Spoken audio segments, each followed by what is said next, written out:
Well, I really just went in, right? Like totally. That is amazing. But I'll fix it in a postcard. I'm about to do everything on the fly, man. I yield to you, bro. Go ahead, brother Sean.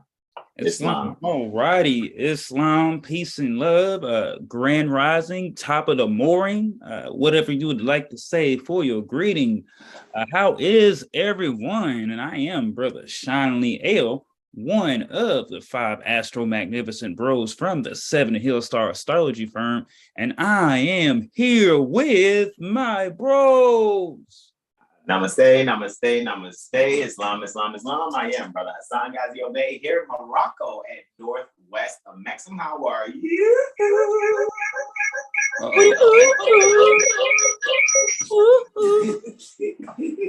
Hey, yo. Yeah. That was perfect, man. That was so perfect. Also here as well. Islam. I am Terrell. How are you? Regulars and Braveheart. Let's get it.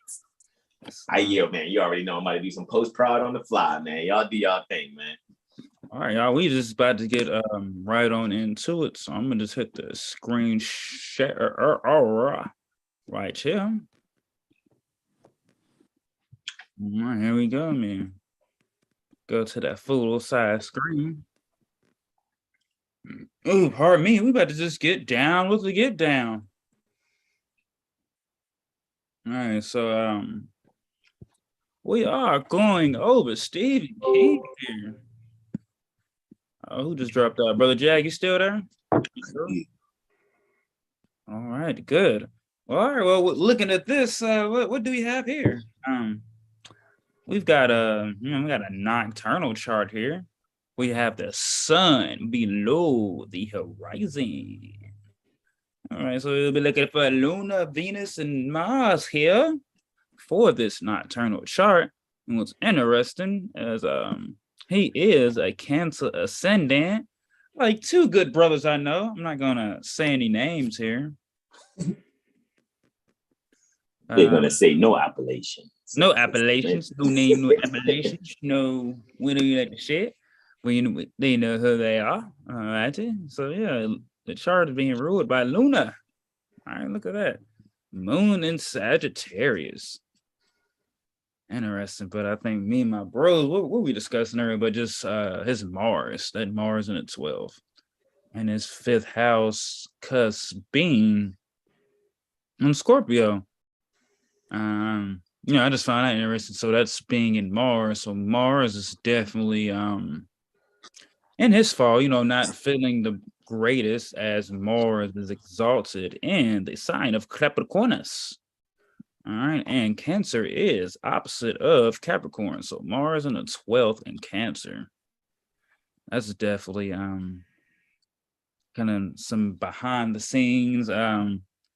Maybe like I want to say like bullied too, maybe in his early younger years, or just his actions and how he liked to do things wasn't really kind of matched up there. With that, let's see, Sun in Virgo, 27 degrees. I'm not sure if that's by anything exactly. Let's see. It is actually, I know the Nabola is close to that degree. Let's see. Yes, diabetes degree, yeah. Not a little past actually, hold on. I don't know if I can do multiple screen shares on that. Multiple share. I want to share as screen as well. Hold on. Let me hit that back. Right quick. There we go. Voila. There we go, brother Jay. Let's see. Diabetes. Yeah, 27 degrees. Diabetes.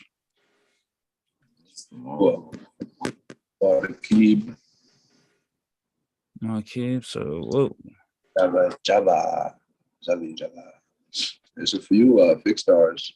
Mm-hmm. Let's go.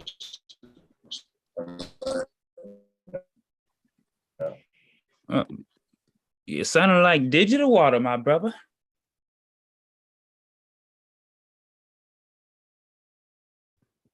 Yeah, brother Jag is freezing. He shall be back momentarily. Where are we actually looking again? Oh, we was just looking at I had these pulled up right there for Virgo. Virgo, as far as where his sun is. Correcto mundo. Alrighty, and talking about possibly the nebula is there, right? Are we seeing the nebula there? Mm-hmm. You know, I'm in post prod right now, so I'm almost complete too. I'm about to send you that, bro. I'm in post prod. But you know, it's interesting, diabetes and things of that nature. It's interesting by him being a Virgo and dealing with health. Mercury just almost from under the beams, you know, from the sun, just about almost 18 degrees away from the sun. However, 18 degrees or less would still be considered under the beam. So yeah, it would make it seem to some point of, or to some extent, that he had to be very wise pertaining to his nutritional decisions. If there was any need for quote unquote pancreatic solutions that were, you know, called for as far as needing insulin or things like that. So that is a very strong possibility. However, checking the conditions of Virgo there, Mercury there in the fourth, however, in Libra, right? In Virgo, under the dispositorship of Venus, a much dominant Venus also, would just, you know, it would really speak to me to say that, you know, when it really came to, even when he wanted to walk or maybe even have some things when it came to a healthy balance in his life, he probably just really liked to walk around the neighborhood, you know, because he may have, you know, been doing a lot of sitting due to writing and things of that nature. So it's a very strong possibility that, you know, ambulatory solutions to his health and or blood flow, actually, especially with that Mars in Cancer, and Uranus in Gemini would really just speak to the blood flow for me. And maybe him having to have some ambulatory, you know, remedy. Hey, yeah, I'm going to walk around, get the blood flowing, get these things going, and maybe not even real extreme exercise, actually. And yes, Mars being in Cancer would be 180 degrees from the sign that it would be exalted in. However, under the dispositorship also pertaining to Mercury, it just really goes to show, you know, Mercury and Venus have a huge say-so, really, in how things are expressed as far as how he gains from walking, actually, and even, you know, especially if he knows, like, oh, hey, you know, if I want to help out, if there is anything dealing with some high sugar levels or whatever, he didn't mind walking to maybe the local quote unquote store to get like pretzels, specifically pretzel sticks. I don't know why, you guys, I see pretzel sticks and pretzel bites as a picture in my head right now, as far as, you know, maybe something to snack on to regulate that, if that was the case for him. Looking at that sixth house, however, is really kind of letting me know that he had some control over exactly what it was. So we know Sagittarius deals with the thighs. So I would really see for myself that walking may have been one of his remedies to a lot of his health, even though he may have had a thing, quote unquote, for snacking. And I yield the floor. Islam. Islam, yeah, he probably like had to change his diet or something. I don't know why. It's like when you said that Uranus and Gemini, I was like, hold up, man, why? Like, did he have like some nerve, like pinch nerve, or like some event from like 5 to 9 to kind of really just change how he operated and moved? So yeah, with that walking, you said, and look, he got his Jupiter conjunct his South Node right there in Scorpio. Shout out to the Jupiter and Scorpio there. Yeah, so definitely an ease in just creating. What'd you say, Brother Jay? Got bit by a dog or something. Say it one more time, bro. I said it's likely he probably got bit by a dog or something of that sort, some sort of canine species. Speaking of that one, I don't really know. I just came in on y'all talking about his 6th house and that Mars at 24 degrees Cancer in the 12th. You know, it's like some sort of accident or occurrence with a canine species. Yeah, that's interesting because, you know, I'm going to go in a little bit on his 1981 release termed Cujo, which is where I first ever heard the term about the Saint Bernard that got rabies from chasing a rabbit, all right, and then got bit by a bat while he was chasing a rabbit and just turned into this machine killing dog and within someone's auto mechanic. So yeah, man, I got that cue that I'm gonna wait till that so we can go in a little bit further on this, man, because I know we got like an hour and 24 minutes to really go in on this chart. So I yield. Funny. Yeah, that's what else he got? He got his Mars is trine his Jupiter and himself. Sort of that obsession with dogs, I guess. In a sense. Yeah. Mars and Cancer. That 24 degrees, what's that fixed dot? What's it called? I don't know, bro. I got you right here. Don't even worry. Let's see. Procyon. Procyon. Yes. And this one is, yeah, it's interesting. I knew it. No.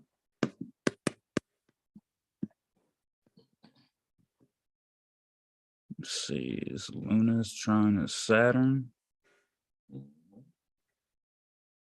Very interesante to actually see that, man. Like, seriously. Oh, you guys know, once I finish this post-prod, man, like I said, you brothers go in, man. Because once I finish this post-prod, I'm going to really, like, peek at this chart even further. Because I would like to see what solar arcs occurred at 34 years. Because him being manifested in 1947 and then released the movie about the rabbit Saint Bernard, the mechanics rabbit Saint Bernard. You know, it's 1981. All right. So it would be very interesting to analyze that or whatever and really go over the premise of it. Also, like I said, I have that queued in Wikipedia. And then maybe we can go in on who they're calling Saint Bernard, Bernard of Clairvaux, right? Just to see what this is. Because, it was a pattern of things happening when I was like, okay, we're going in on Stephen King on the next Intuition Monday. And, I was like, hey, man, guys, watch The Founder. And it's funny, San Bernardino Corporation near the California Republic is where McDonald's, the restaurant McDonald's, the fast food restaurant McDonald's got its commencement, its launch near San Bernardino. And I was just like, man, do you see this pattern of St. Bernard keep popping up? You know what I mean? Like, from The Founder, the movie, to us going in on Stephen King. I'm like, man, yeah, I really remember Cujo. You see what I'm saying? Like, because that's the first time I ever heard that term. And it was like, yeah, like that energy, that Cujo energy carries a rabbit Saint Bernard energy. And so that's what it is. You know what I mean? So, it just, for me, it would just always speak to a mind that is infected, with a mouth foaming disease, so to speak. All right. And I yield the floor respectfully. That's fine. Let's see. Saturn. Yeah, he probably couldn't go to neither of his parents because they were both just about the same. It's interesting. One of them though, like, and if we were to do the tropic sidereal, but I won't go there. I'm just mentioning some things, right? So I'll leave it alone there. However, I was going to probably look at that because the fourth house is father in tropic astrology, whereas the fourth house, according to the Jyotisha, Vedic astrology, is mother. So it really makes me think that even with the Mars in Aries and the 10th houses, I mean, Mars in Cancer and the 10th house on Aries, that's a strict mother for me. Maybe even borderline kind of abusive, if not physically, definitely psychologically abusive, possibly. And I'm going to say why. Jupiter's there in the 12th too, and it's ruling the 9th house. So definitely probably some estranged distance with that. True nurturing wasn't developed, however. Pretty sure one would be like, oh, how would you know that? And it's interesting. Oh, pardon me. That's not Jupiter. That's Vesta. I got it on the small thumbnail, guys, while I'm doing this. So forgive me. Jupiter is actually in Scorpio at 23 degrees, trine that Mars, actually. I'm literally looking at the thumbnail while I'm doing a post-product production. So forgive my loud and wrongness in advance, and I thank you for your patience.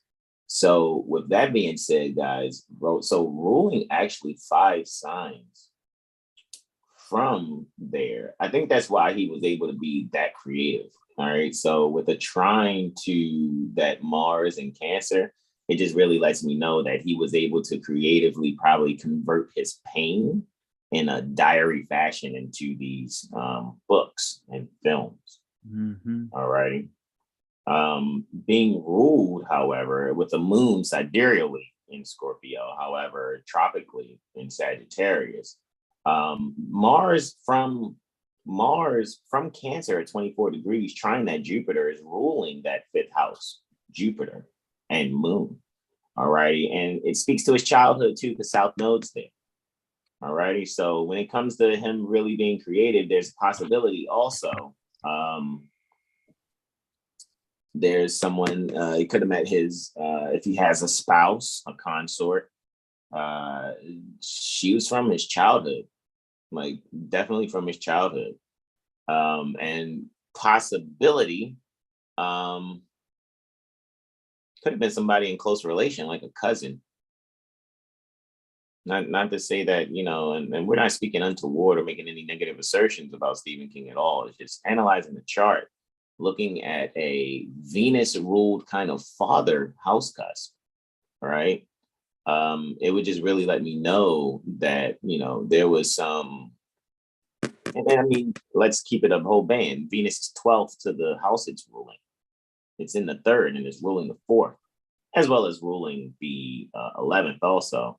So it's maybe someone who may have, you know, Stephen King may have been someone who was only able to get certain types of attention, so to speak, through other children being around.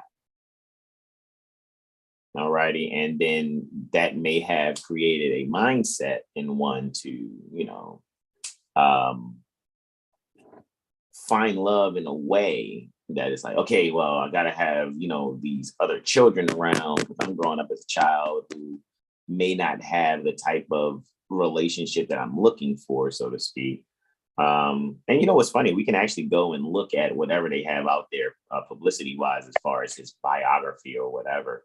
However, I'm just going off of the energies of what I'm actually seeing here. And, you know, we was going on the terms and the aspects like deeply, which I think we're going to be able to do on some of these things, man, you know, because, you know, also I'm going to be looking at 2 other levels on top of this, if not 3 actually other levels, to actually just kind of see a few things.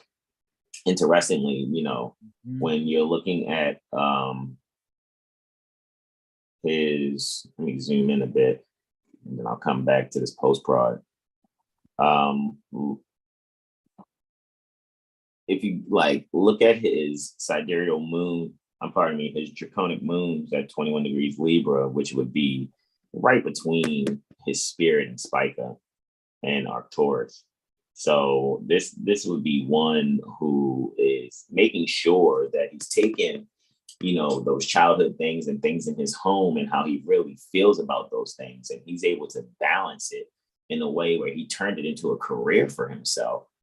All righty. And instead of having his idea of what he thought Joseph and Mary was to,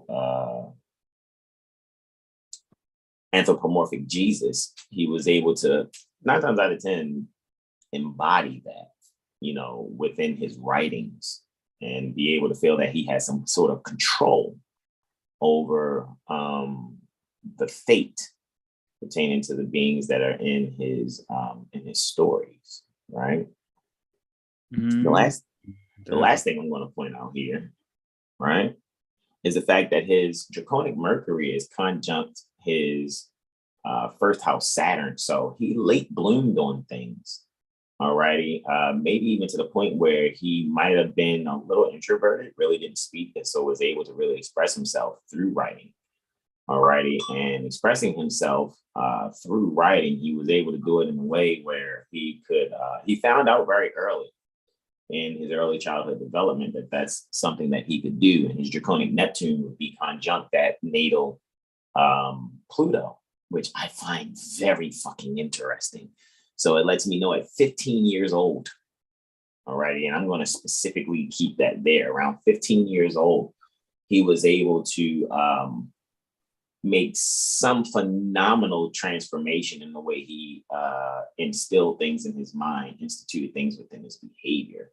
So it would be really good to see what happened to him at 15, as well as looking at what happened to him at 34. Alrighty.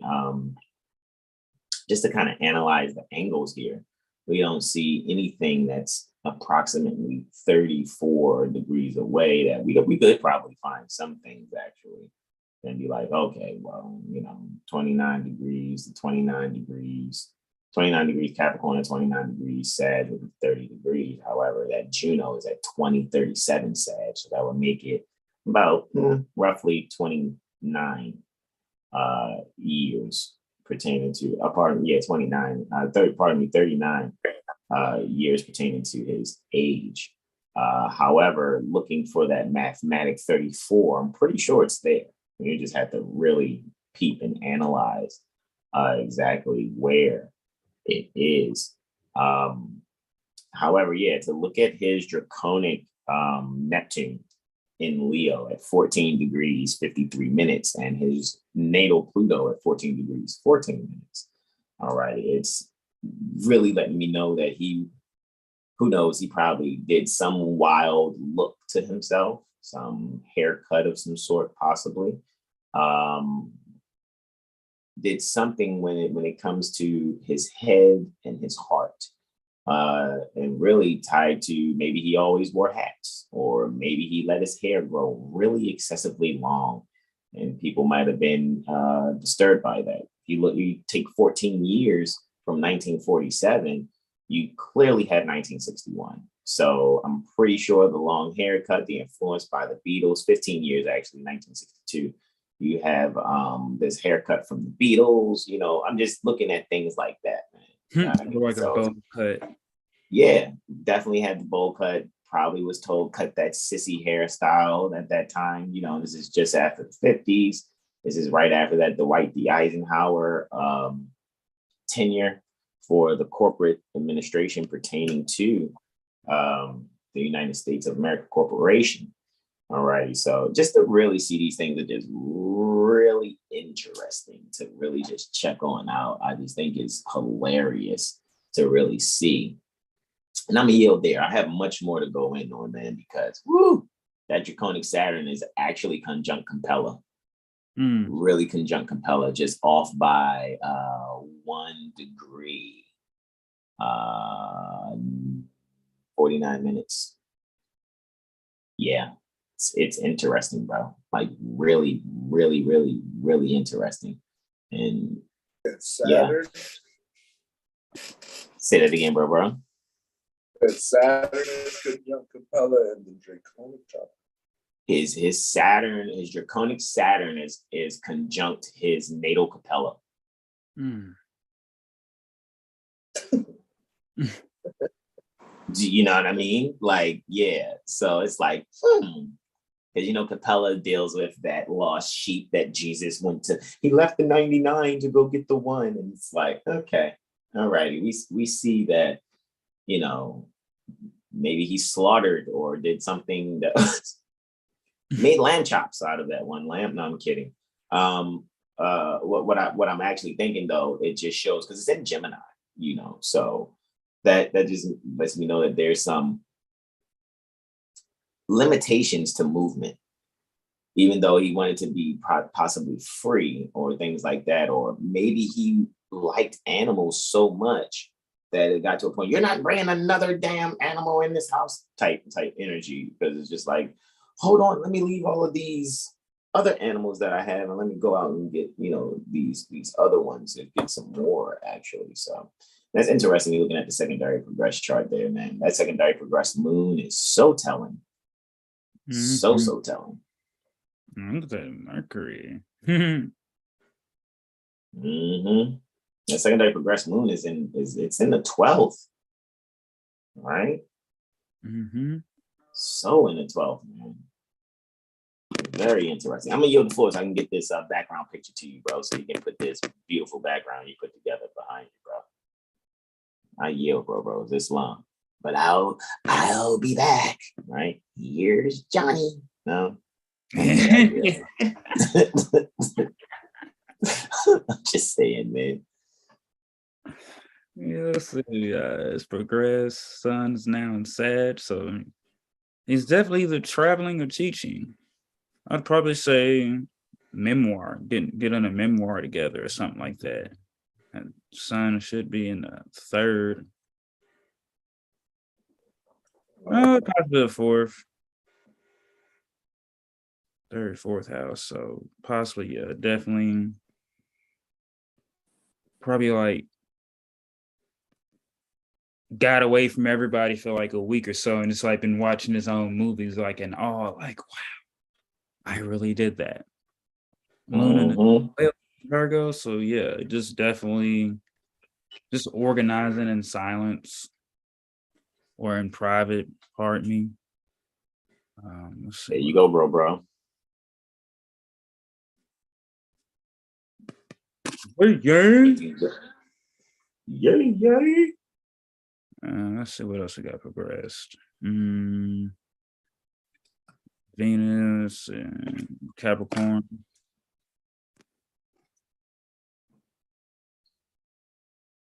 Yeah, that's probably he's got a consort or not, but if he doesn't, he's feeling like he wants to break free. If he does, definitely probably some counseling or something. Too structured for him. Yeah. And I'm clear that the sun is tropically in Libra, sidereally in Virgo. Wanted to say that for the thumbnail purposes. However, I can make edits very quickly.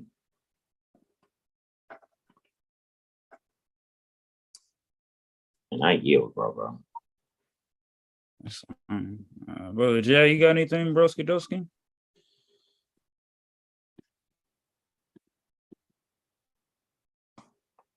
Because I was gonna go in. I was gonna go in when I come back. I'm telling you. Yeah, make sure I say it. Let me come back to the Zoom. Yeah, brother. So yeah, let's get into what you got, bro.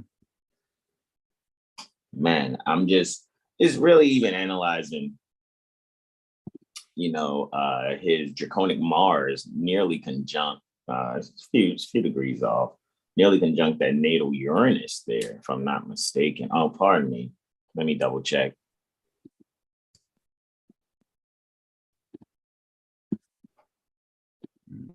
Let's see, where is bro? Brother Jack. Yeah, let me add him back in, actually. Let me add Brother Jack in. Honestly. Let me come back here and add Brother Jag back to the spotlight. Boom, shakalaka. There goes Brother Jag. Can you hear us, bro? Okay. All right. Yes. Going in, bro. We yield the floor to you, bro.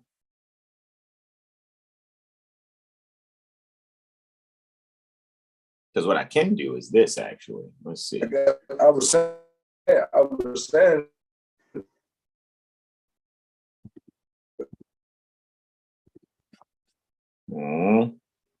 Brother Jags doing the digital water dance. Digital what?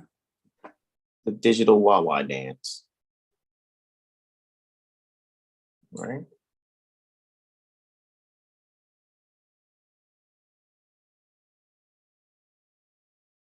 Well, Stephen King's solar return was 6 days ago, actually, not 5. The solar return happened on the 20th, actually, September 2022, right? And with that being said, guys, like you can just really, really see. That's progression too with that. Say that again. He had a 4th house progression with that. That solar return you were referencing. You said the solar return what? Oh, I was saying he had a 4th house perfection. You said got you. That solar Y'all return. hear me? Islam. There you go. There you go. There you go. There you go. It's crisis, I am. They've been trying to block you out. Speak your piece, bro. Speak your piece. Oh my goodness, man. Talk that talk, Jay. Yeah, man, I was spitting my little wisdom or whatever, you know what I mean? I didn't hear nothing I was saying, man. I'm like the little, you know what I mean? Like the little brother, man. Nobody listens to, man. Oh, that's not true. That's not true. Hold on. I do have a question though. You said a 4th house perfection. He's what, 75? Mm-hmm. Interessante. So we're what, doing 72, 73, 74, 75? Yes, that is a 4th house perfection, bro. Is that outer wheel his solar return? Yep. You're going from natal, secondary progress to solar return. Yep. Luna is in Cancer. He's definitely moving. He's having some sort of identity rearrangement. Evolution for sure. Involution to evolve. Right. He probably is really reading James Allen right now as a man thinking. Literally. That's a possibility. Definitely testing philosophies and stuff like that. You know what I mean? He's like being skeptical to it, and then it's like probably blowing his mind. Wow. Yeah. It's not like it. It's long. I'm gonna get this other one queued so I can still be in post-production here. Yeah, I'm gonna still be editing on the fly. I yield. That secondary progressive Pluto conjunct his natal Saturn. It's like, yeah. It's like a blast to the past type energy. His childhood is being like observed all over again. Or like he may have met a child that reminded him of himself. And now he may want to, like, you know, give him some wisdom to avoid certain mishaps, so to speak. That's possible. That Pluto and Jupiter transiting along. It's retrograde though. Yeah. And Chiron's there too. In the 10th. But retro. Yeah, so it's like that internal dialogue is intense right now. Interessante. I think it's interesting just to add to that when you're talking about the transformations that he's making as far as his identity, man. Like, interesting how Hygeia in the solar return chart, South Node in the secondary progress chart, and Jupiter are all at 23 degrees Scorpio. There's definitely some, when you said we were speaking on something dealing with childhood, man, I mean, and just to see like how that sun. It's like maybe something he shunned. Say it again. He said maybe it was something he shunned. But what were you saying though? You went out a little bit. No. I'm just saying, man. It just really goes to show that there's something that's probably going to come to the surface, and it's going to be already. Health. We'll say that again. I said, yeah. If it hasn't already, it's like something like he probably thought he would never. Something like wouldn't come back to surface, and now it's coming back, and he's probably like shook. Mm-hmm. Just a little. It's yeah. Very interesting to see. And now he has a retrograde Pluto. It's kind of trine-ish to that secondary progress. The second, this retrograde Pluto and the solar return and Saturn in the secondary progress are trine-ish. Even though in the secondary progress chart, it's like that retrograde Saturn is kind of showing some favor. So I wouldn't be surprised as you see how the Saturns are technically with an orb pertaining to a 180-degree reflection because solar return Saturn is retrograde in the solar return chart, right? 19 degrees Aquarius, 27 minutes, and then the secondary progress Saturn, 22 degrees Leo, 40 minutes. Jesus Christ. It's almost like where somebody should have not gotten something, and I'm not wishing anything against anyone. It's just really going to show me that his secondary progressed sun is sextile to both as far as by sign, the secondary progressed Saturn and the solar return Saturn. So there's a sextiling there where there's going to be some type of favorability to something that seemed like a limitation.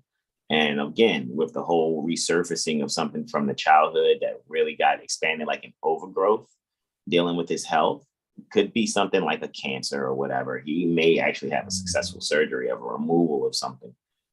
I'm actually seeing that also. Secondary progressed moon, however, is in Virgo in the 12th, though, however. So it kind of lets me know that it may be something dealing with like some intestinal issues, right? And really to look at that part of fortune, solar return part of fortune and that secondary progressed moon are a bit sextile-ish. All righty. And interestingly, the fated interaction pertaining to vertex in the 7th just kind of lets me know, like, okay, so that's kind of 6th from that, secondary progressed moon. So it really lets me know, like, he really has to go into detail about his health. And there's some service that he may even be, for once in his life, always maybe acting or seemingly brave, may be afraid of. However, it's his destiny because that solar return north node and his secondary progressed moon are clearly partile by degree, just off 20 minutes. Mm-hmm. So it just really lets me know that, with the ruling pertaining to his life, Mercury is ruling his year. All righty. And Mercury's in Scorpio. So with Mercury and Scorpio in his secondary progressed chart, as far as this particular year is concerned, when we're looking at his solar return wise, it's not only ruling his secondary progressed chart, it's ruling his solar return year also. You see what I'm saying? So when we really look at where Mercury is, even on the solar return chart, Mercury's clearly in Libra. So there is a solar return energy that's tied in with a Mercury return energy also. So I almost got something dealing with some type of local community type things where somebody's like, yeah, you remember when you did X, Y, and Z? And I don't remember that. I can't recall that or things of that nature. So I just really see that there's just some communication that's going to happen where, like we said, there are going to be some things brought up and he just got to do his best to just keep a balanced mind. He has no retrograde planets. Say that again. I said none of his natal planets are retrograde. I know, except Lilith. Interesting. Series, and none of those are planets, right? So that means Stephen King is obviously someone who has come here to learn a lesson from some other galaxy. That solar return midheaven, though, is that ingenious mind type energy. You know, if you were to look at the what's that, 6 degrees Gemini? Yeah, bro, you already know, like, it's not a game, you know. Yep, a degree of brilliant intellectuality of expression and language. So you already see that there, bro. Like, something's going to be actually done in his, like, man, it's almost like, man, you just got past it. You know what I'm saying? Like, you just got past it, bro. You just made it type energy. You know what I'm saying? Mm-hmm. Boom. You know what I mean? So yeah, and it's, you know, however, it's between 6 and 7. You know, 7 is cantankerous irritability degree. So go ahead. What you say? Oh my God, he's so annoying. Yeah, man. It's gonna be like one of those things. It's like, yeah, you might have got away with it this long. However, this is what's going to occur so that you're able to really see that you need to kind of do this. So you're going to be forced to make changes, but it's your destiny. It really is your destiny, man. Like, so really allow, it's interesting because at this time, even though Uranus is retrograde, his solar return Venus is trying that Uranus. And, you know, we went in on that as far as in our 7-day Tropic Medical Astro weather report. And I guarantee you guys go back and look at that and see what we're doing pertaining to Stephen King's natal analysis. You guys are going to actually start drawing conclusions that you're like, hold on, man, like these brothers really, really, really are ahead. And I promise you, I'm not bragging. All righty. I'm just really pointing out that there are some things here that are paramount in seeing, and there is in his secondary progression chart, Chiron is really reflecting almost in midpoint fashion, almost pertaining to that North Node and Uranus in his solar return chart in the 10th. So there are really some things that are going to be reflective pertaining to his career that may have gotten him to a certain level, but you know, it almost screams that somebody is going to try to force some kind of like award show of some sort, or try to make it seem like, yeah, he was a great, phenomenal writer and really awesome movie. But it's like, why are you doing this award ceremony? It's like, why are we Hall of Faming Stephen King all of a sudden? What is that actually, for only due respect, covering? Right? A secondary progressed sun is shining brightly pertaining to and allowing that solar return Mars in Gemini to really reflect what's going on. So let's really think about this. You have a 10th house Mars here. So Mars is in accidental dignity in his solar return chart, where, you know, that's a little relief from that natal Mars in Cancer in Saturn's joy. All right. So Mars is like, I don't want to listen to my mother's wisdom, but fuck, this bitch was right. Like, I'm just saying those are his thoughts. I would, you know, you know what I mean? He has a little bit more courage these days. Yes. And interestingly, and I'm sure y'all brothers had mentioned it already. So let me reiterate if you did, and I just missed it during the post-production, that secondary progressed moon, that solar return moon is conjunct his natal Mars. Just 5 minutes past it. 5 minutes. It's tough. All under Mercury rulership. I'm speaking up. Yeah, he definitely dealing with his mother and childhood. And it's a 4th house perfection too. So naturally being ruled by Luna. So yeah. Forced to make changes or deal with things that he thought he could neglect. as some would say, quote unquote, the skeletons in the closet. It's like living out Psycho, and he's actually Norman Bating in his mind right now. Sort of. I'm just saying, when it comes to the decision making, man, you know what I mean? Secondary progressed midheaven is coming up on his natal Uranus. Are you fucking kidding me?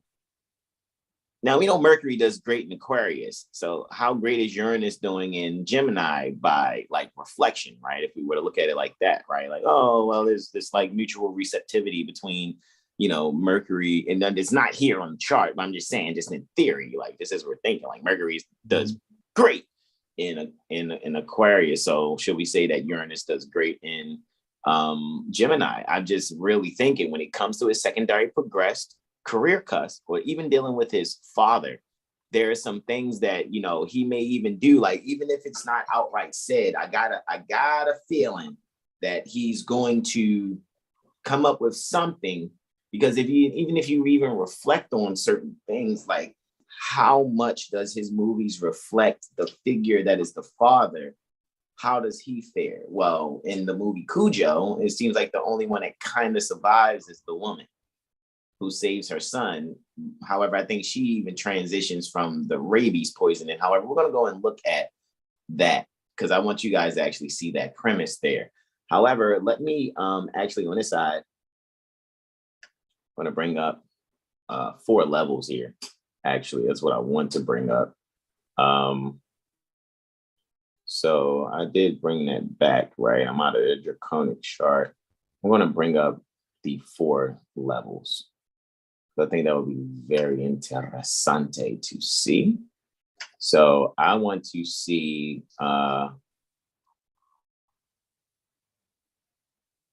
quad wheel. And I want to look at his natal, progress, solar return, and transits. Right.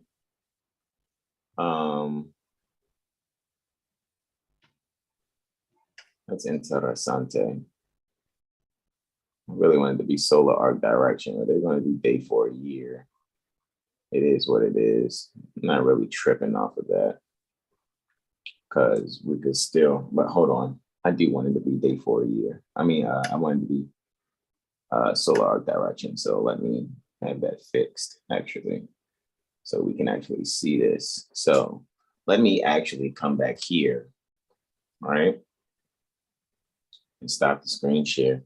Brother Jack, I will bring you in, even though I know you're, oh, okay. Well, if you don't want to cue your camera, that's fine. I'll just leave it with these 3 screens.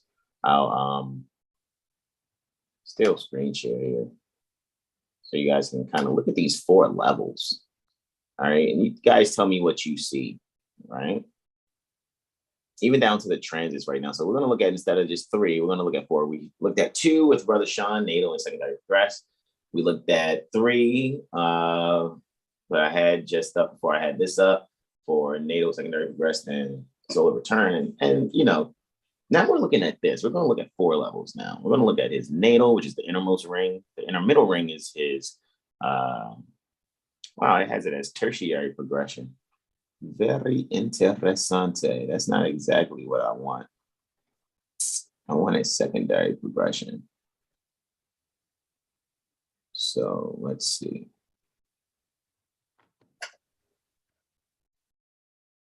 Let me see. Hold on 2 seconds. Yeah, that tertiary progression is a little different. So let's see.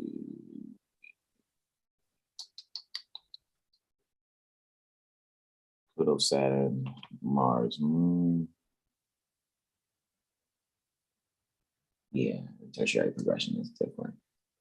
So let me now exit this, right?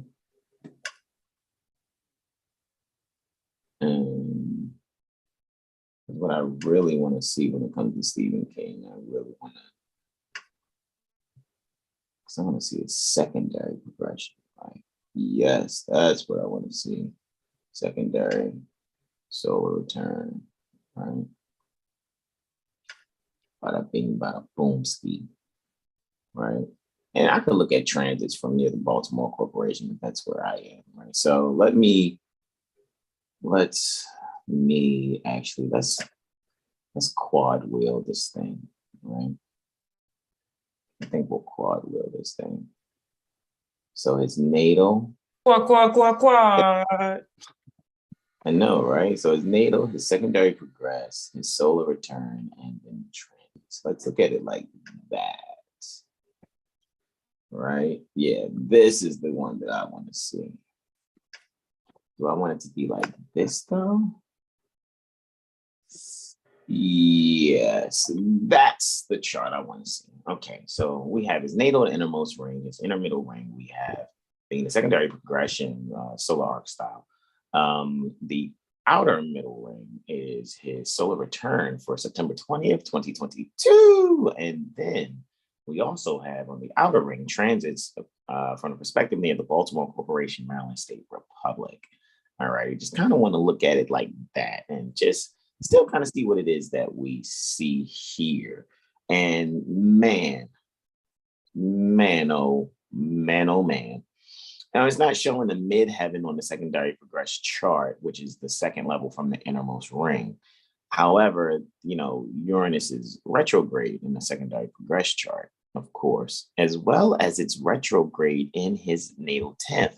So when it comes to his 10th and 11th, man, that's why we astrologers are even reviewing his career and the things he's shared, because Uranus is the co-ruler for astrology, because Saturn being the primary ruler for Aquarius, right? So Uranus there is just really not letting up. His solar return midheaven, however, like I said, is at that ingenious mind degree. So, even if we come here, all right, and really look at that Heminis at 6 degrees, again, look, a degree of brilliant intellectuality, of expression in language. All righty. So I wouldn't be surprised if he's getting some type of award coming or culminating this year. All righty. Seriously, like I see it happening. I'm serious. There's going to be some accolade to people, speaking. And I'm not just talking about, because I wouldn't necessarily look at, Seven Hill Star Astrology Firm like applauding, and we're not defaming him either. We're just being sincere, brothers and astrologers.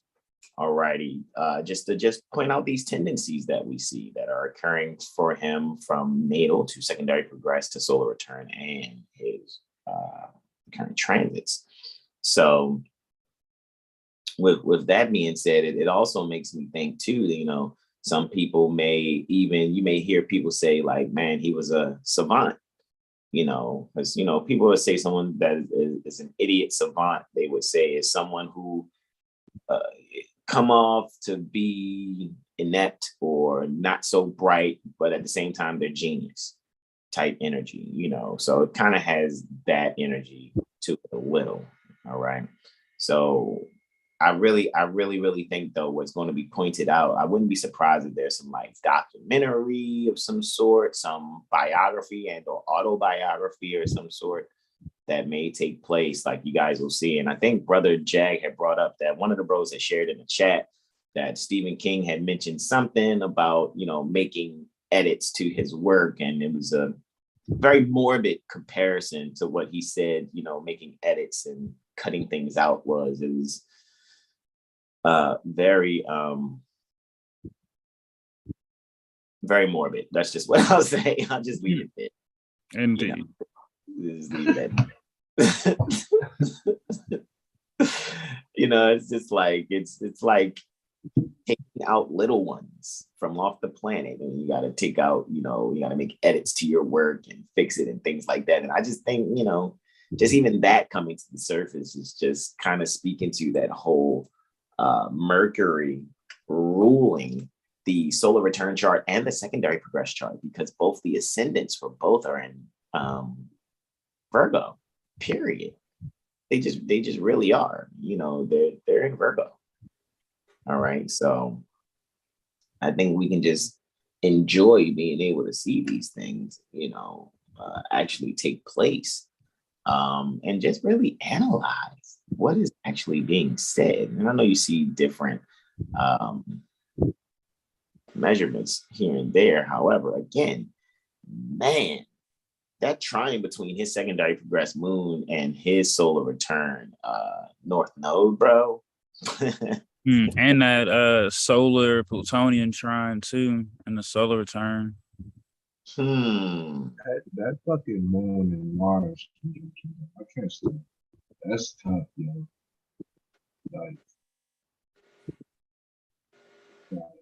say it again, bro. Come closer to your mic, bro. That moon, come closer. That moon Mars conjunction, I just can't really get off of that because that's tough. It's like he definitely probably has some sort of like slanderous claims coming. That's for sure. You know what I mean? And he might be well prepared for it too, though. That's the funny thing.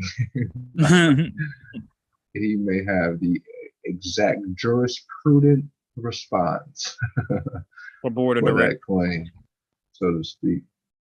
Yeah, it's interesting with that moon and Mars and 24 degrees.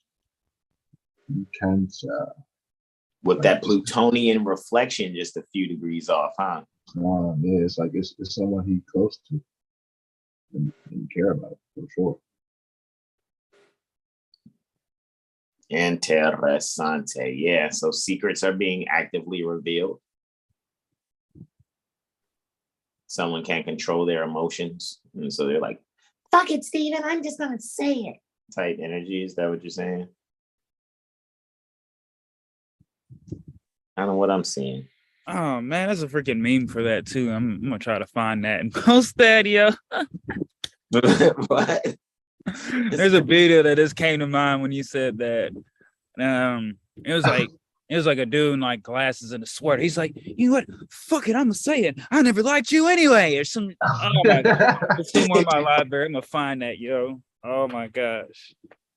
Salam, bro. Look, I'm going to yield the floor, man. Let me still do this post-prod thing, man. You brothers go in, man. I'm really about to knock this post-prod out really Brother quick. Jag, I'm about to start getting ready, but I'm right here with you, broski.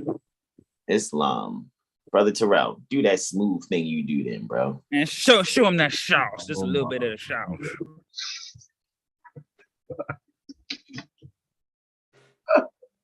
sauce. Ow. Hey, yo, y'all are hilarious, man.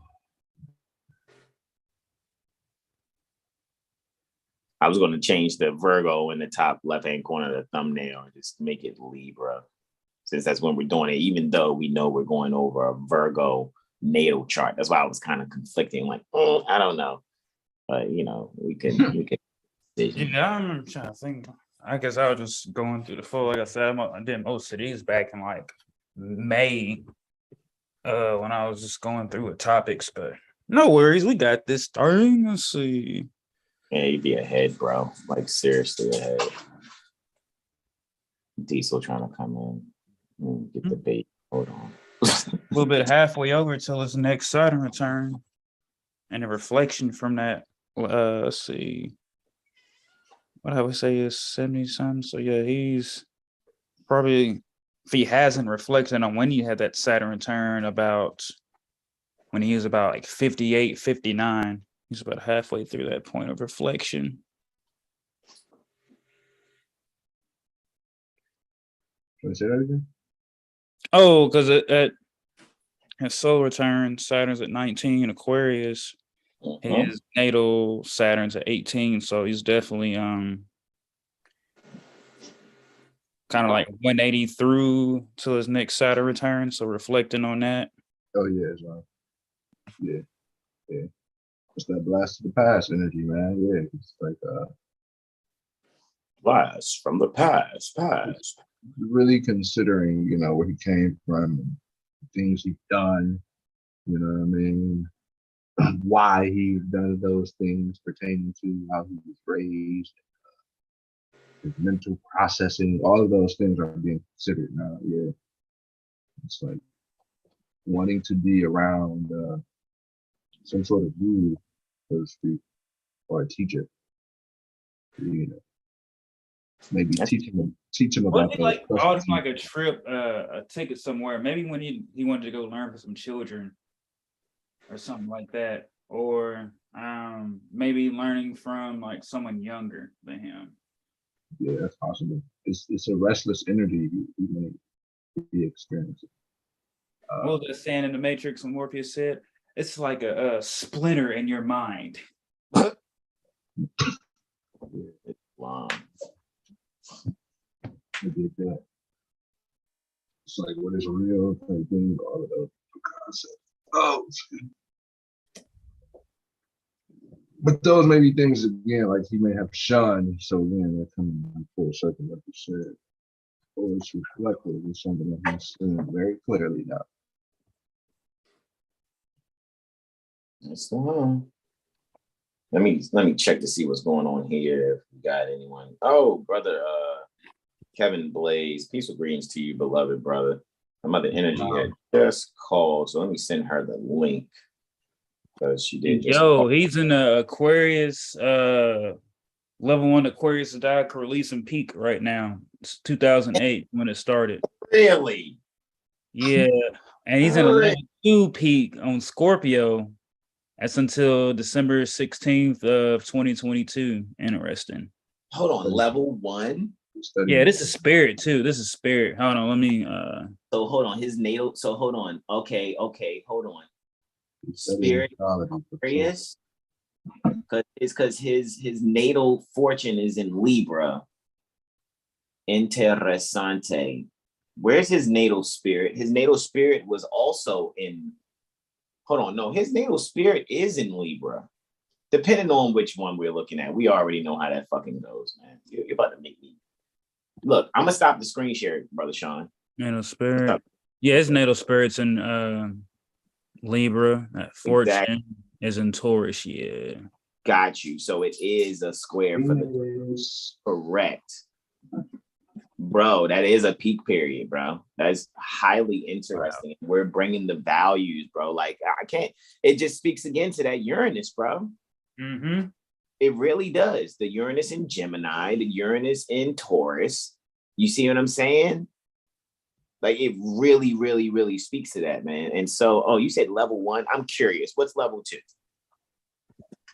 Hold on 1 second. Let me get the screen share back. There you go, bro. You got it. Here y'all go. Interessante. Scorpio level 2, you did say that. Cancer level 3.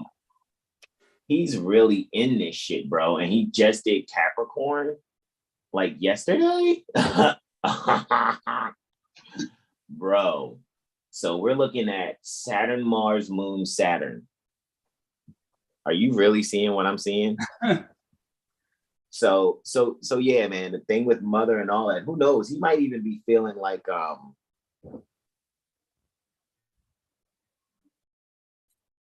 remorse about some woman or mother figure.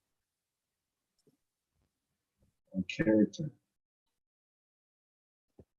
Because we don't know Stephen King, personally, so to speak. We don't know him. However, we can analyze the tendencies pertaining to his, personality as well as just his overall constitution, actually. So to really actually see that he's in a peak period on level 1, and that isn't over till after his Uranus return, it's looking like. That's 2033, that says, correct? 2038. 2038. So that's 7 years after his Uranus return. So then he would be 91 years old? Going on 91. He would be 90, going on 91 by the time that's May 2038. Alrighty. So interessante to actually see that, man. Possibly like, another third Saturn return too. That's interesting. Wow. Yeah, of course. Yeah, every 29 and a half. Yeah. Yeah, you already know, bro. You already know. So that's 90, take away a year and a half. So yeah, got about 88 and a half years age then. Yeah, then so Jupiter takes over there. You know what I mean? As far as level 1. So I will say, that's why I said, man, without even looking at the zodiacal release, and I said, like, yeah, man, I got a feeling there's going to be like some honorary Hall of Faming type shit happening, bro.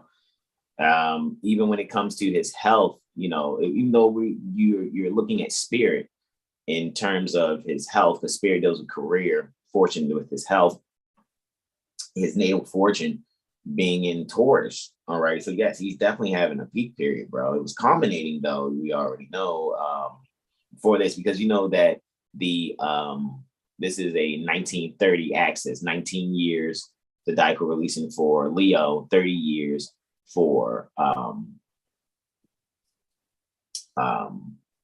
Aquarius. So of course that's 38. That's May, it looks like 20th. See, on my computer screen, unless you zoom in, it kind of has like this blotchy look to it. I could probably look at the projector behind me and actually see it. That looks like it says, is that the 20th? Was that the 23rd? Was that the 25th? What is that? May 25th, 2038? May 26th. Wow. You see that, Brother Jag? And so he'll be 90.7 years old. Interessante. You guys know I'll do most of the math in my head first before I really look at the resources that we have, just to make sure I'm sharp.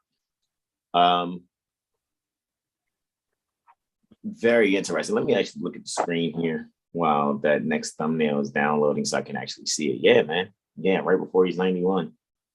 Very interesting. Very, very interesting, bro. So yeah, he's definitely having that peak period. Loosening of the bond is happening in February 28th, 2026. Interessante. And he's got a loosening of the bond happening on the 18th on level 4, October. Very interesting. And then he goes into on level 4 Pisces period on the day that Mars is retrograde, bro.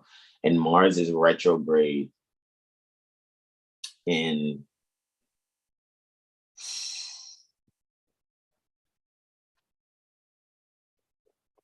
Mars will be retrograde in, interesting. Would that be Cancer? Would that be Cancer when it starts? What's October 30th telling us, man? Let me just double check, bro. That'll be so.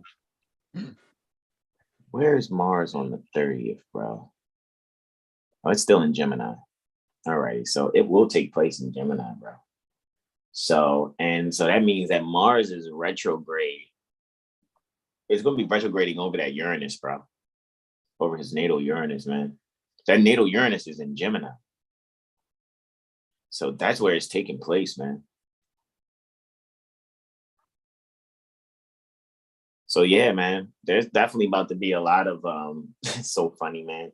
And because we're doing it right here now. Astrologers on the internet speaking about Stephen King. So now there's going to be a whole bunch of pixel retargeting.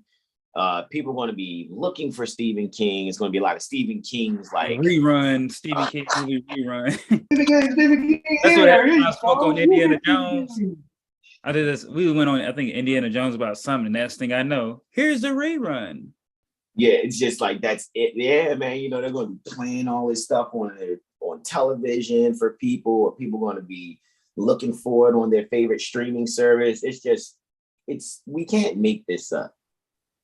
You know what I mean? And that's just kind of what I'm looking at. Like, man, this is amazing how these things actually kind of turn out, man. Because it's not like we're trying to make it be that. You know what I mean? Like we promise you, we're not trying to make it be that way, right? It's just amazing to actually see it. All right, brother Sean, I'm about to send you retro 125 here, brother, with the Libra on the sun. So here we go. Bing. There you go, bro. And I'll send it to our Instagram chat also. Right? Bada boom. All right. Because I said, man, it's like we're doing his natal chart. He's a Virgo.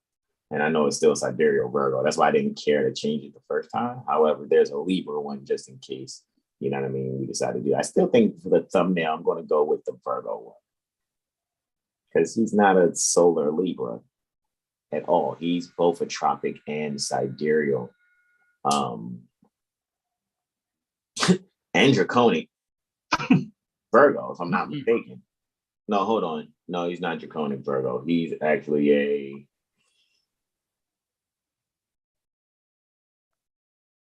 Is he a draconic Cancer? That's it. Let me go back and bring up his draconic chart, bro. Let me really bring that back up, man. Let's look at that one more time because you said 25 where his natal draconic Leo sign. Okay, got you. Close though, very close to the Cancer. That's what I thought. Okay, that's what I thought. That's why I'm like, hold on, 25 degrees is his north node natally in Taurus. So yeah, that would make it 30, 60. So that's 55. Mm-hmm. 54. So we had to move back 54 degrees, 49 minutes to get back to the Aries point. So yeah, okay, so that makes sense. So yeah. So we go back 60 and add 4. Did I say that right? Hold on, 25 would be 55 and 11, pardon me, 55 and 11. So we had to go back 55 degrees, 11 minutes. So we would go, 60 but subtract 449. So yeah, it would be because I want to do the math in my head. So yeah, it would be Cancer, but we would have to add those 4 degrees. So yeah, it's right at the beginning of Leo, which deals with homicide, right? Isn't 0 degrees homicide? Yo. It's no wonder his ego and personality or the way he, brings things to the stage or puts a spotlight on homicide, so to speak, right between homicide and the biliousness degree, technically, pertaining to putting, the bi-wheel natal and draconic. So very interesting to see that because it only makes sense. It's not like, oh, well, this is magic. No, this is Constitution. And so, yeah, it's at 2 degrees, bro. Right between homicide and biliousness in comparison to the natal. Mm-hmm. And it's only 2 degrees, about 13, yeah. Well, 11, 12 minutes past that ascendant. Wow, yeah. I'm gonna definitely shine some light on the home. Very Twilightish too. Do.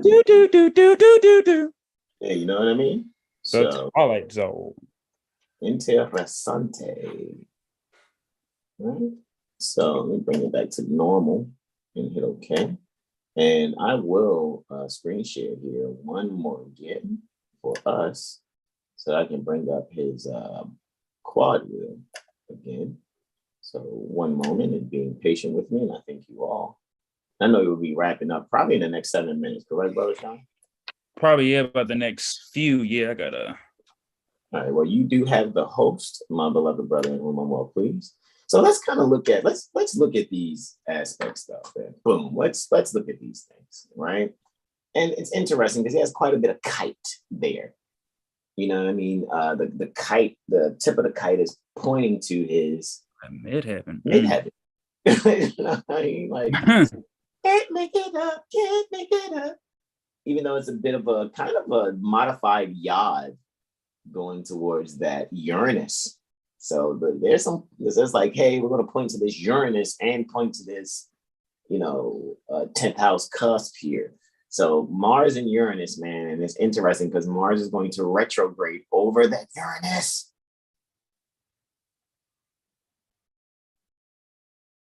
Alrighty. Mars is going to retrograde over that Uranus, man. Like it's almost like bringing forward some. That's why I think, man, like, what if they release like the Stephen King network or some shit, or the Stephen King channel? Like, I really feel like they're going to have something like that, like it's really wild, man, because I'm not trying to give anybody any ideas, but a lot of celebrities and directors and writers, they secretly, subscribe to us and listen to us and watch us. All righty. So, people really kind of make their ideas off of us. I'm not bragging. All righty. We already know we say something and we put something out there, it influences the freaking entertainment industry. I mean, if I'm open for correction, Brother Terrell and Brother Sean. I'm very open for correction at this point. None, because you have said it, and I've watched and seen it multiple times. You like watch it, see, okay, oh wow, yep, okay, yep. Because it happens every freaking time. It's like, yo, watch me go in on this or X, Y, and Z, and then this is going to happen, and then it happened, man. Like, because we're not trying to be astrologers. We're not Negro, Black, colored people wearing a baseball cap, right? And then trying to act like we know astrology. First of all, 9 times out of 10, you got that information from us because we're freely sharing things with you guys that you've never heard of before. Period. Not bragging.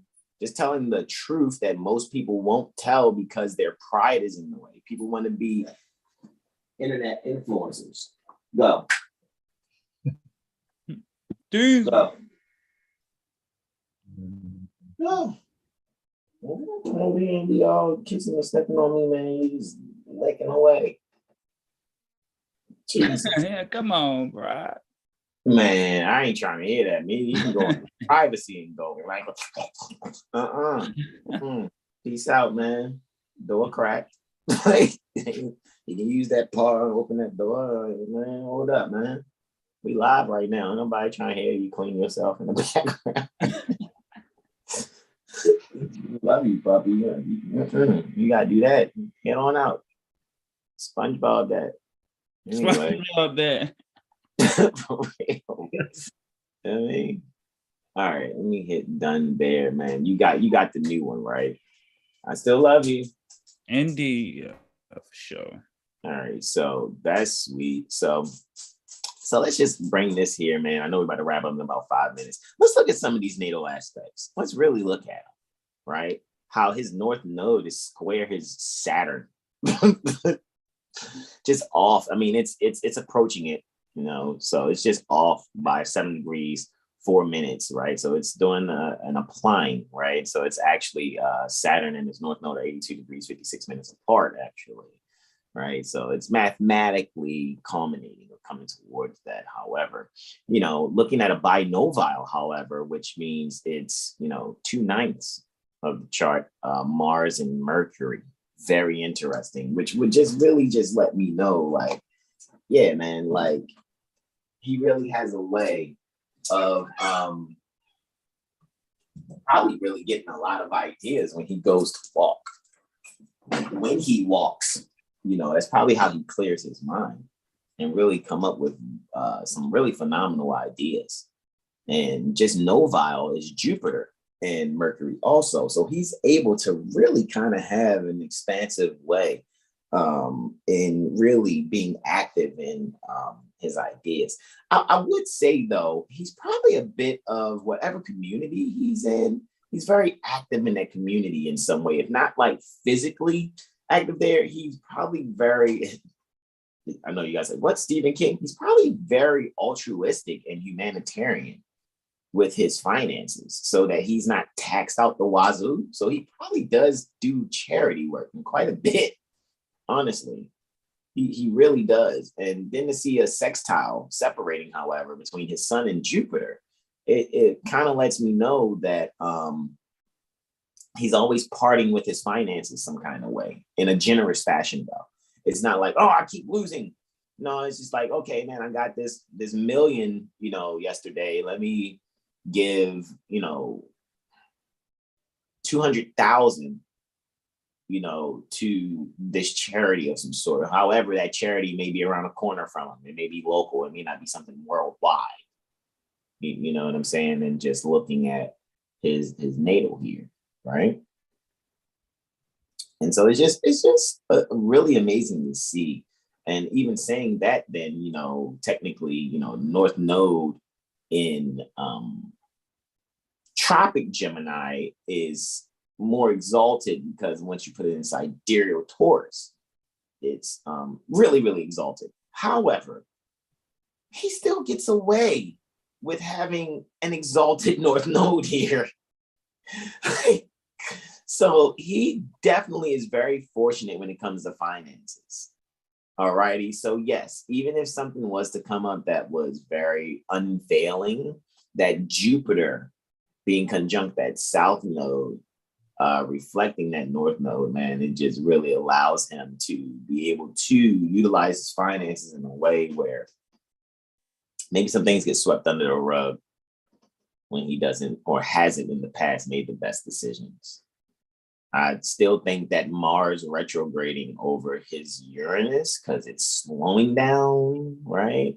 And by the 30th October, it will be there, right? Going over his Uranus. And I just really see it, man. Like, there's something that's about to come to the surface about Stephen King. Like, I don't know if it's going to be a Stephen King network. I already know by us doing this mention, somebody's going to run a Stephen King marathon. I don't know if it's going to be Showtime, if it's going to be HBO, whoever. We're not tied to these people in any way, shape, or form. I'm just saying that the entertainment industry watches us closely because we're an astrology firm. I'm not going to go into details why they watch us. We know why they watch us. Because right now, technically, astrologically speaking, and for quite a few, probably even after we decide to transition out of these bodies, that we're going to be a major influence on the entertainment industry.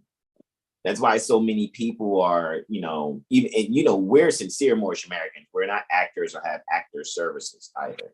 All righty. So, however, there are going to be a lot of actors out there that are seeking to do a lot of things based off of our astrology readings. Even when we were in like mirror sessions with them, I can see how certain actors and directors that did come to me for mirror sessions, they're utilizing the advice that was given. I can see the shit. All righty. Like I said, we're not tied to the industry in any other way other than people coming to us for astrology readings at times, and or knowing that we're tied to the largest international professional astrology community, as well as quite an impression was made on these beings. So a lot of our colleagues are professional sports beings, professional actors, and because you can't avoid the astrology, man. It's what governs the planet, and so, I know the Negro Black colors are trying to catch up because they have this Me Too socially engineered idea where they think they're going to be able to do divine and national things without being themselves and honoring Prophet Noble Ali first and foremost. We look forward to seeing you fail respectfully, because maybe then you'll go and respect what it is that's been brought before you. I wish no harm on anyone. It's just that I know 1 + 1 is 3 when you're talking man, woman, and child, and 1 + 1 is 2 when you're doing proper mathematics. A lot of you are saying 1 + 3/4 = 7, and it's just like, okay, all right, keep doing that. Keep doing your 3/5 persons astrology out there. Keep doing your 14th Amendment citizen astrology out there. You'll see that it's not for your salvation at all. And, don't commit suicide when you recognize that, those of us that you gleaned from were right the whole time. All righty. Get upset. Go right ahead, dude. You're only hurting yourself, because we're here to assist. We're really here to assist like that, like Stephen King's Saturn and Moon being trined there. There's this divine harmony, right? It's interesting because that would speak to a harmony between mother and father, right? And really a way to really have the essential security. So regardless of anything, I would say, with that being said, I doubt if there were any real struggles that Stephen King may have had outside of possibly being teased by people. That might have been it. But it would be good to actually look at some things pertaining to him. So let me actually go here to this Wikipedia. Let me type in Islam, bro. I'm a yield, bro. You want to keep going in? You doing your thing? You already know what I'm about to do, bro. So we can just go in on the history pertaining to the Cujo energy, so that we can see, like, at 34 years old, what Stephen King was going through. It would be good to look at what zodiacal relation was he in at 34. Bro, actually, if you wanna do a part 2, I get done about 2-ish, 3-ish. Maybe we can do a part 2 when I get done. Maybe not. I mean, either or, so it don't matter. You know, I can bring up zodiacal relation, bro. I just was thinking, like, right? But let's actually do that. And bro, you travel safely, bro. We're going to be the greatest server on the planet that you are, bro. And we appreciate you, Brother Sean, for bringing this magnificent idea to the surface, bro, pertaining to analyzing Stephen King. So we wanted to look at the background Islam bros. Indeed. Islam, beloved. Peace and love. So, you know, just kind of looking at the plot and the characters, the critical reception, things like that. You really even analyze when Stephen King, I'm going to probably still check his zodiacal releasing year. I want to see where he was at 34 for his spirit. Brother Jag, you still there, bro? Ciertamente. Islam, bro. I'm gonna look at his zodiacal releasing. Do you have your open? What'd you say? Am I clear? Can you hear me? Yes. The closer to your mic you are, the better, honestly, because it's kind of muffled. I'm very close. Interessante. Are you able to look at your software also and kind of look at this zodiacal releasing? Yes. Bring it up, but I'm going to read this actually. So I do want to kind of look at his timing techniques here, man. I do want to look at the zodiacal releasing for him. Bear with me. I'm going to look at spirit right now. And I am going to look at 4 levels. I'm only interested. That's not going to give me 5 years. So let me look at 3 levels then, because it'll give me the first 50-ish. Right? And I kind of want to see.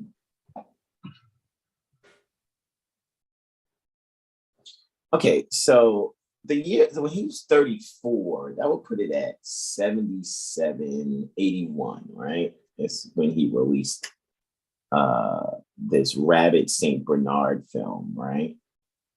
So let me check 81. So he's going to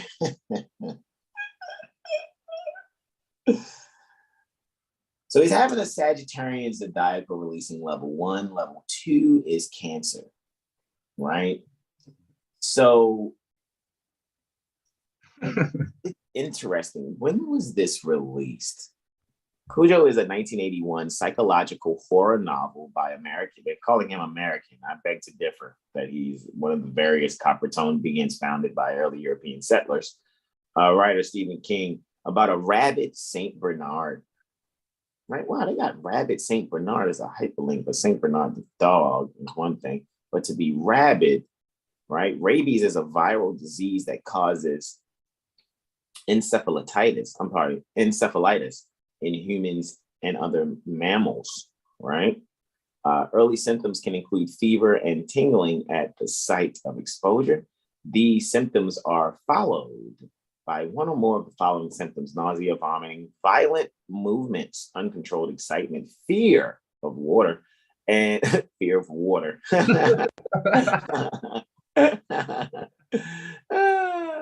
No need to fear Cancer, Scorpio, and Pisces there. An inability to move parts of the body, confusion, and loss of consciousness, obviously. Once symptoms appear, the result is virtually always death, regardless of treatment. The time period between contracting the dis-ease and the start of symptoms is usually 1 to 3 months, but can vary from less than 1 week or more than 1 year. The time depends on the distance. The virus must travel along peripheral nerves to reach the central nervous system. And it's caused by the lysoviruses, including the rabies virus and Australian bat lysovirus. Look at that. And of course, you go and check, even though the novel won a British Fantasy Award in 1982. Looky. So then, okay, I get it now. This marks the 40th year. This is the 40th anniversary to that British Fantasy Award. Now I get it. The British Fantasy Award this year, 2022, is the anniversary. Now I freaking get it, right? It's the anniversary, 40-year anniversary to that British Fantasy Award for the book, and was made into a film in 1983, right? So it was made into a film once he went through possibly another Cancer level, because he's in a Capricorn on level 1 and level 2 by 1983. So he's in between a Cancer level 3 period and Virgo. And so that means, yeah, man, I wouldn't be surprised if it wasn't dropped in November around the Scorpio season, where he's having a Leo peak period on level 3, which would be square to, the part of fortune in Taurus. Well, actually, spirit in part of fortune in Taurus. However, if we look at spirit in terms of where the part of fortune, where spirit is, because spirit is actually still, because we're looking at that, but it's saying it's in Leo, then yeah, no, that's exactly correct, bro. Yeah. Leo is part of spirit. Third level peak period. Yeah, I wouldn't be surprised if that's when he released it. That would be interesting to really see. So the background on Cujo's name was based on the alias pertaining to Willie Wolf, one of the men responsible for orchestrating Patty Hearst's kidnapping and indoctrination into the Symbionese Liberation Army. Stephen King discusses Cujo in On Writing, referring to it as a novel he, quote, barely remembers writing at all, end quote. King wrote the book during the height of his struggle with alcohol addiction. King goes on to say he likes the book and wishes he could remember enjoying the good parts as he put them on the page. According to King, the novel was partly inspired by his trip to a mechanic during the spring of 1970 when he was about 30 years old. Right? So this is right after his solar return. In the 2006 interview with the Paris Review, King describes how issues with his motorcycle led him to visit an auto shop on the northern outskirts of Bridgeton, Maine. He claims his motorcycle died when he arrived at the shop, and moments after, a St. Bernard emerged from the garage, growling at him, eventually lunging for his hand. Although the mechanic stopped the dog from harming King by hitting the dog's hind parts with a wrench, King was still startled by the encounter. This incident, as well as a story published in a Portland, Maine newspaper about a young child who was killed by a St. Bernard. St. Bernard. We're going to really look and see who St. Bernard was. Provided inspiration for the novel. King also owned a dysfunctional Ford Pinto at the time, which is the same car model the novel's protagonist, Donna Trenton, drives to the auto garage where she encounters the rabid Cujo, right? Plot. The story takes place. Brother, do you want to read? I don't want to be rude. Do you want to read some of this? Do you want to go like paragraph to paragraph, or do you want to check, like, seriously? I think you got it. You got it. Go ahead. I got it. Okay. The story takes place in the setting for many King stories, the fictional town of Castle Rock, Maine. Castle Rock. Jesus Christ. Revolving around two local families. The narrative is interspersed with vignettes from the seemingly mundane lives of various other residents. There are no chapter headings, but breaks between passages indicate when the narration switches to a different perspective. In the summer pertaining to 1980, the middle-class Trentons have recently moved to Castle Rock from New York City, bringing with them their 4-year-old son, Tad. Vic Trenton discovers his wife Donna has recently had an affair with a tennis player named Steve Kemp. Oh. These hoes ain't loyal, no they ain't. Anyway, in the mid of this household tension, Vic's advertising agency, AdWorks, is failing due to a scandal over a cereal called Red Raspberry Zingers. Vic and his business partner, Roger Breakstone, are forced to travel out of town, leaving Tad and Donna at home alone. The blue-collar Cambers, meanwhile, are longtime residents pertaining to Castle Rock. Joe Camber is a mechanic who dominates and abuses his wife, Charity, and their 10-year-old son, Brett. Charity wins a $5,000 Federal Reserve note lottery prize and uses the proceeds to trick Joe into allowing her to take Brett on a trip to visit Charity's sister, Holly, in Connecticut. Joe acquiesces and secretly plans to use the time to take a pleasure trip to Boston with his friend, alcoholic, World War II veteran, Gary Purvier. While the Cambers are getting ready for their respective trips, their dog Cujo, a large, good-natured Saint Bernard, chases a wild rabbit in the fields around their house and inserts his head in the entrance to a small limestone cave. A bat bites him on the nose and infects him with rabies. Charity and Brett leave town, and while they are gone, Cujo kills Gary and eventually Joe as well. So just seems like, you know, that appellation Cujo just carries a you know, oh, let me chase this snow bunny or this white tail, this cottontail, and then you get bit by a bat on your nose. And now you got a mindset that, you know, is rabid. Donna, home alone with Tad, takes their failing Ford Pinto to Joe for repairs.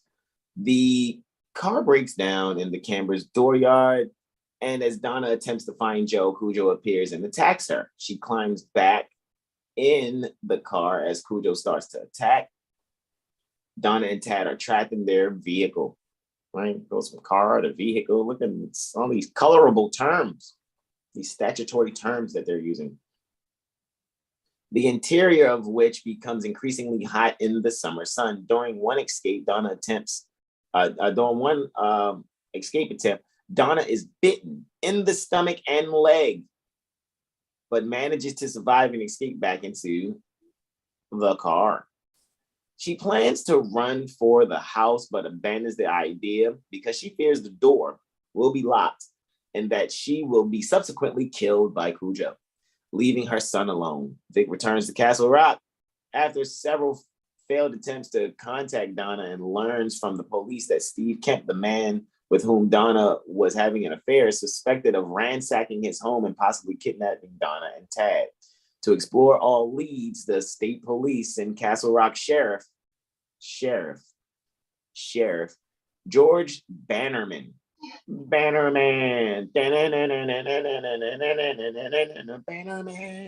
Okay, anyway. George Bannerman out to the Cambers' house, but Cujo attacks and kills him. But look at, man, that appellation Cujo just comes with attacks. Just seems like. Donna, after witnessing the attack and realizing Tad is in danger of dying of dehydration, battles Cujo and kills him. Way to go, Donna. Vic arrives on the scene with the authorities soon after, but Tad has already died from dehydration and heat stroke. Good Jesus Christ. It kind of reminds me, it's just like, I wonder if Donna was like a Moorish Latin fair-skinned mother. Is like, hey, you know they're going to take your children unless you're just part of some actors guild. Like, hey, we're part of some actors guild, and what we have to do is act like, you know, I'm a damsel in distress. My children are being taken. No, you're being compensated by a casting crew. Guys, look up cast in crew, right? That's who processes actors' payroll. Yeah, it's just a lot of people that are on payroll and they're acting on your social medias. You already know, guys, we give people A's until they earn F's. Donna is rushed to the hospital and Cujo's head is removed for a biopsy to check for rabies prior to the cremation of his remains. The novel ends several months later with both the Trenton and Camber families trying to move on with their lives. Donna has completed her treatment for rabies and her marriage to Vic has survived. Charity gives Brett a new vaccinated puppy named Willie. Interessante. Willie. Like Willie Wolf is what happens where Cujo's name is based on Willie Wolf, and then your mom gives him a vaccinated. This is just interesting, right? Where are we at? A postscript, right, says that the hole Cujo chased the rabbit into was never discovered. Chasing rabbits in holes, huh? Leave those whitetails alone. It also reminds the reader that Cujo was a good dog, who always tried to keep his owners happy. Oh, he's owned. But the ravage of rabies drove him to violence. And so, guys, you just go and check that yourself. I just really think, like, kind of want to look at Bernard of Clairvaux, right? Venerated as Saint Bernard was a Burgundian abbot, right? Kind of not monkey, but monkish, like, and a major leader in the revitalization of Benedictine monasticism. Hey, look at you, man, doing your astrology that way through a nascent Cistercian order, right? So this is who the Saint Bernard dog is named after, guys, right? He was sent to found Clairvaux Abbey at an isolated clearing in a glen known as the Val d'Absinthe, right? About 15 kilometers, 9.3 miles southeast of Barcelona, right? And there's still an Aube, France out there, guys. You can really find AUBE France, Aube, France. In the year 1128, hey, it's 28 years after what we were doing near, the Iberian Peninsula, right? Bernard attended the Council of Troyes. Okay, so yeah, because Troyes is where you get the scale, where you have 12 ounces equal a pound within the Troy scale, and that's based in Aube, France. Aube, France. So the Council of Troyes, at which he traced the outlines of the rule of the Knights Templar. Oh, this is getting interesting, which soon became an ideal of Christian nobility. Looky, Astro Cookie. On the death of Pope Honorius II in 1130, a schism arose in the church. You don't say. Bernard, or San Bernardino, right, in the Moorish Latin, which is Saint Bernard, right? San Bernardino, was a major proponent pertaining to Pope Innocent II, arguing effectively for his legitimacy over the anti-pope Anacletus II. In 1139, Bernard attended the Second Council of the Lateran and criticized Peter Abelard vocally. Bernard advocated crusades. Look at you, trying to hurt people for your astrology view in general, and convinced many to participate in the unsuccessful Second Crusade. That's what you get. Notably through a famous sermon at Vézelay,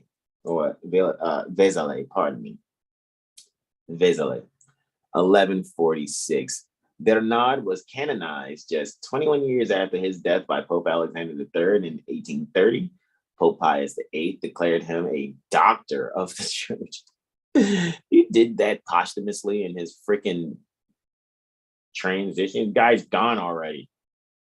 Anyway.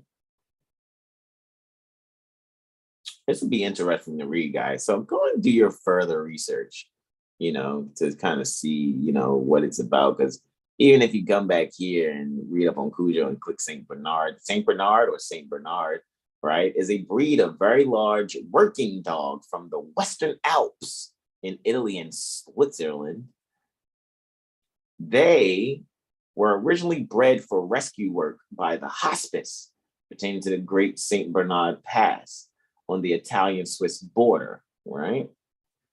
The hospice built by and named after Italian monk Bernard of Menthon, which is, that would be different from Bernard of Clairvaux. So, but they're still saying someone from Burgundy here. Interessante. Is there a comparison between he that was born probably in Chateau de Menthon near Annecy, then in the County of Savoy, right? A part of the Kingdom of Burgundy. See, there's this Burgundian thing popping up again, right? So Bernard of Menthon, right? Italian, San Bernard di Menthon. Latin, Bernardus. German, Bernhard. Was a canon regular and founder of the Great St. Bernard Hospice, as well as its associated canons regular of the Hospitaller Congregation of Great St. Bernard. He gave his name to the St. Bernard breed of dog. He gave it. He's like, here, dog, you want this name? I am St. Bernard. I'm going to give you this name. Originally bred for the cold environment pertaining to the hospice.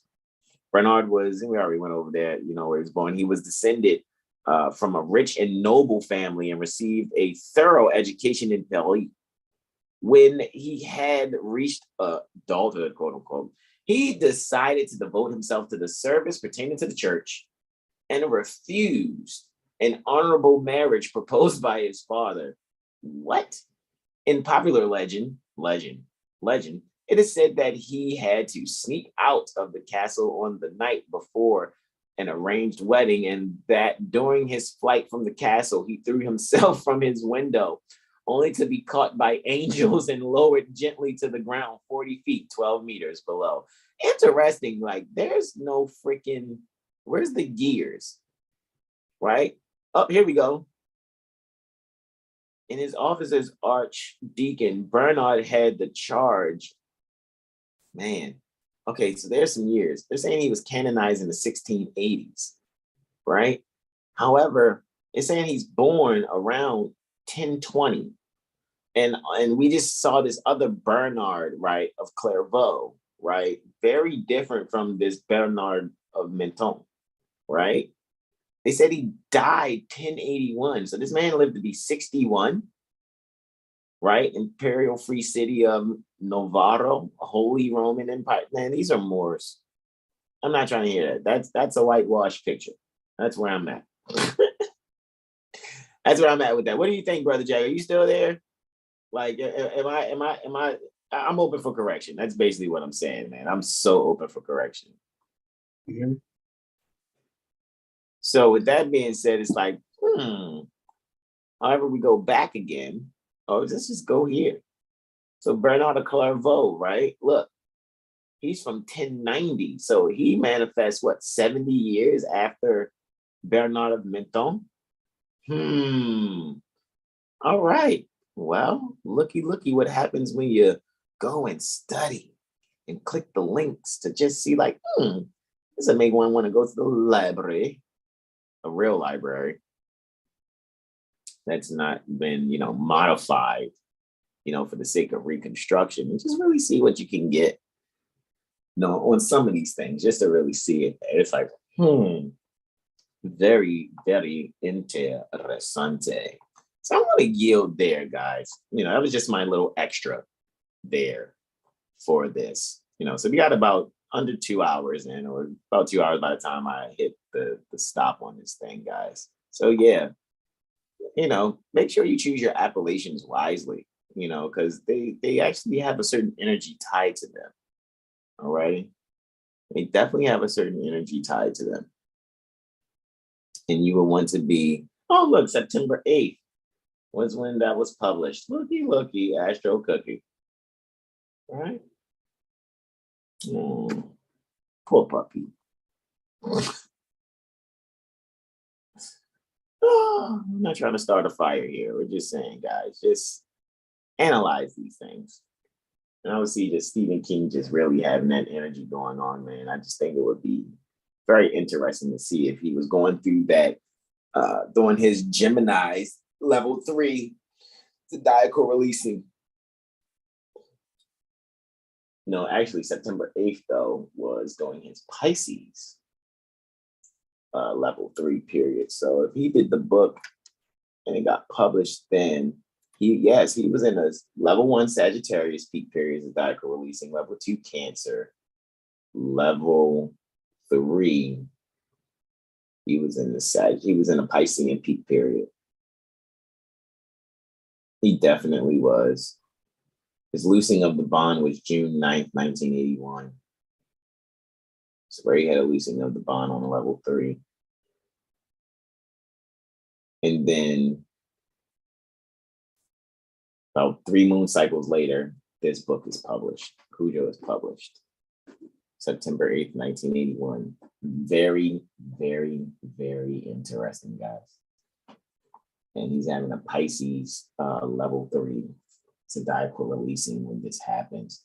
So it's a Jupiter, Moon, Jupiter, Neptune type of energy just on the 3 levels for zodiacal releasing for him, man. It's very beautiful. Very, very beautiful to observe. All right, let me stop the screen share here. All righty. Brother Terrell, if you are there, let me know. If not, I'm going to close on out.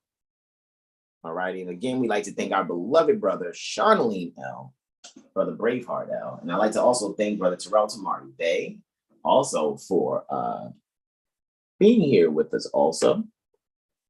And I'm going to put those 4 levels behind me, right?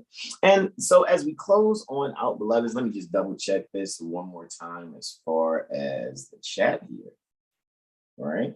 And this is not bad. All right. So the only one to interact today during the Stephen King natal chart presentation is Brother Kevin Blaze Moore. Peace readings again, brother. And thank you all so much. You all, thank you for joining us. Let me kind of turn this up just a little bit so you guys can see me. Thank you all so much for joining us for this, and those in the dimensions to manifest, right? Return to the future, right? Just for looking at these things and analyzing these things sincerely. All righty. There's no anything untoward. We're not making any negative assertions towards anyone, Stephen King or anyone. It's just a matter of just really analyzing the energies and really looking at some things and really being sincere for real.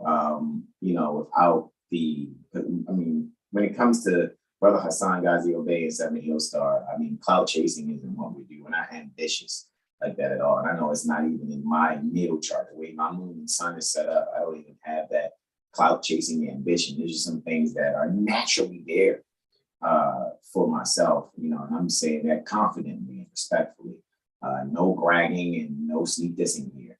Just to be continuous in being a great example for myself, first and foremost, my loved ones here, as well as my brothers and all of you out there. Because I know that, a lot of people are doing their best to maintain some sense pertaining to sanity, all right? So you guys do your greatest, do your best to do what you have to do and do what you need to do. And Mercury is stationed direct on the 2nd October, guys. So you can definitely enjoy yourselves again.